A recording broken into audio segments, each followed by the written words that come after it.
Hello, म चाहिँ यहाँनिर आज इलेक्ट्रिसिटी च्याप्टरको होइन 4 मार्क्सको डेरिभेसन गर्न गइरहेको छु। 4 मार्क्सको त होइन, यो रियलमा टू मार्क्सको होइन म दुईवटा डेरिभेसन गर्छु। एउटा ग्याल्भोनोमिटर इन्टु एममिटर र अनि ग्याल्भोनोमिटर इन्टु भोल्टमिटर गर्छु होइन। यो दुईटा मध्ये एउटा चाहिँ कन्फर्म आउँछ क्या होइन। अनि म चाहिँ सबैभन्दा सुरुमा चाहिँ ग्याल्भोनोमिटर टु एममिटर गरेको छु। अनि तपाईँहरूले चाहिँ यहाँ गरेको छैन, म तपाईँहरूलाई सिकाइदिन्छु पनि होइन। ग्याल्भोनोमिटरबाट एममिटरमा चाहिँ हाम्रो सर्किट के अरे यो प्यारलल हुन्छ, बुझ्नु ल। सुरुमा ग्याल्भोनोमिटरबाट एममिटर प्यारललमा हुन्छ। अब यो चाहिँ तपाईँहरूले याद नै गर्नु पऱ्यो। अनि ग्याल्भोनोमिटरबाट भोल्टमिटर चाहिँ हाम्रो सिरिज सर्किट हुन्छ होइन। अनि एममिटर भनेको चाहिँ के हो भने ammeter is a device use to measure the current passing through the circuit भनेर हुन्छ। यो चाहिँ हाम्रो एममिटरको डेफिनेसन यसरी लेखिदिउँ होइन। यो धेरै छैन कि, त्यही भएर अनि हामी अलिकति ल्याङ्ग्वेज लेखेपछि चाहिँ मार्क्स आउँछ है, त्यही भएर मात्र हो। Ammeter is a device use to measure the current passing through the circuit भनेर छ। अनि यहाँ चाहिँ हामीले सर्किट सुरुमा आई गएको छ होइन। अनि यहाँबाट यो ग्याल्भोनोमिटर यहाँनिर त्यो भएको छ, जोडिएको छ। अनि यहाँ करेन्ट भनेको हाम्रो आइजी हुन्छ। अनि आई करेन्ट यताबाट गइरहेको छ र यहाँनिर त दुईतिर गयो नि त होइन। आधी यता अनि आधी अलिकति यतातिर भयो नि त। अनि आई माइनस आइजी गऱ्यौँ होइन। अनि यो चाहिँ हाम्रो सन्ट हुन्छ क्या। ग्याल्भोनोमिटर र सन्ट चाहिँ प्यारलल हुन्छ। अनि यहाँबाट बाहिर निस्किँदा त फेरि हाम्रो आई भएर निस्किन्छ नि त, किनभने यहाँ एउटा आइजी गएको छ। अनि यहाँनिर आई माइनस आइजी भयो नि त। अनि तल सन्टको चाहिँ यो करेन्ट, ग्याल्भोनोमिटरको करेन्ट आइजी हुन्छ र सन्टको करेन्ट आई माइनस आइजी हुन्छ।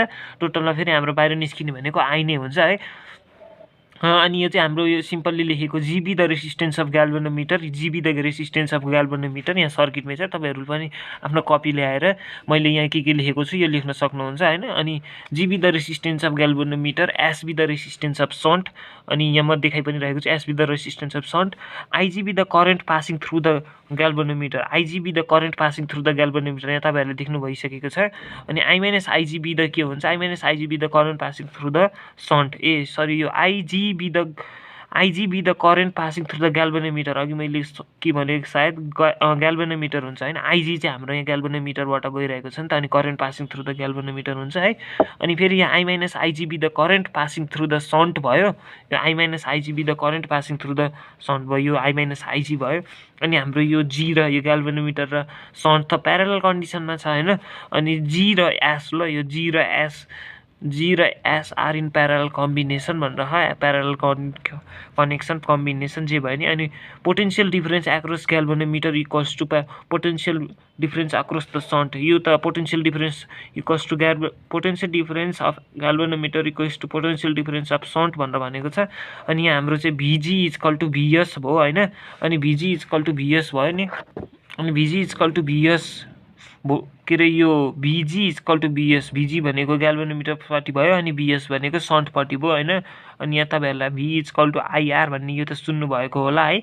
अनि भी इजकल टु आइआर भनेको यहाँ मैले फेरि अनि आइजिजी इजकल टु अनि I minus IG equal to I भनेको करेन्ट भयो, आइजी भयो होइन। करेन्ट भनेको हाम्रो ग्याल्भोनोमिटरको आइजी भयो। अनि आर भनेको रेसिस्टेन्सको ठाउँमा जीको जी नै, हामीले त अनि ग्याल्भोनोमिटरको रेसिस्टेन्स जी हो भनेर भनेको छ नि त। अनि त्यस्तै यो कन्डिसनमा पनि त्यही हुन्छ, बी इजकल टु आइआर हुन्छ, नत्र यो जी त्यत्तिकै भयो क्या है। अनि बी इजकल टु आइआर भयो, आई भनेको करेन्ट, करेन्ट भनेको सन्टपट्टि साइड आई माइनस आइजी भयो होइन। अनि आर भनेको रेसिस्टेन्स, यसको यस भयो। अनि मैले रेसिस्टेन्सको यो यस अगाडि निकालिदिएर आइजिजी बाई आई माइनस आइजी गरिदिएँ होइन। अनि यहाँ चाहिँ के हुन्छ भने जी र यस आर इन प्यारलल कनेक्सन भनेर भन्छ। अनि यो हाम्रो जी र यस त प्यारलल कनेक्सनमा छ नि त होइन। यो चाहिँ अलिकति लामो छ होइन, अर्को त झन् सिम्पल छ क्या है। अनि जी र यस हाम्रो प्यारलल कनेक्सनमा छ, कम्बिनेसनमा छ होइन। त्यही भएर 1/r equal is equal to 1/g plus 1/s गरेको छु होइन। अनि यो 1 हटाएर हामीले माथि नै आर इक्विभ्यालेन्ट निकालेपछि त जीएस बाई जी प्लस यस हुन्छ नि होइन। अनि हाम्रो चाहिँ यति नै हो क्या। यति गरिसकेपछि तपाईँहरूले 2 मार्क्स आउँछ है। अनि चाहिँ यहाँनिर हामीले यो पनि लेख्नलाई सक्छौँ होइन। The value of shunt which is connected in parallel to galvanometer and this connection is converted into ammeter भनेर होइन। यो भ्यालु अफ सन्ट चाहिँ हाम्रो के अरे which is connected into parallel, यहाँ हाम्रो के छ भने सन्ट र ग्याल्भोनोमिटर त प्यारललमा हुन्छ भनेर भनेको छु नि एममिटरमा है। एममिटरमा चाहिँ प्यारललमा हुन्छ कन्भर्ट गर्दाखेरि, अनि भोल्टमिटरमा चाहिँ सिरिजमा हुन्छ ल। अनि यो तपाईँहरूले यति लेखिसकेपछि चाहिँ है तपाईँहरूको 2 मार्क्स आउँछ। सायद यो क्वेसन 2 मार्क्समा आउनसक्छ, यो र नत्र ग्याल्भोनोमिटर इन्टु भोल्टमिटर भनेर है।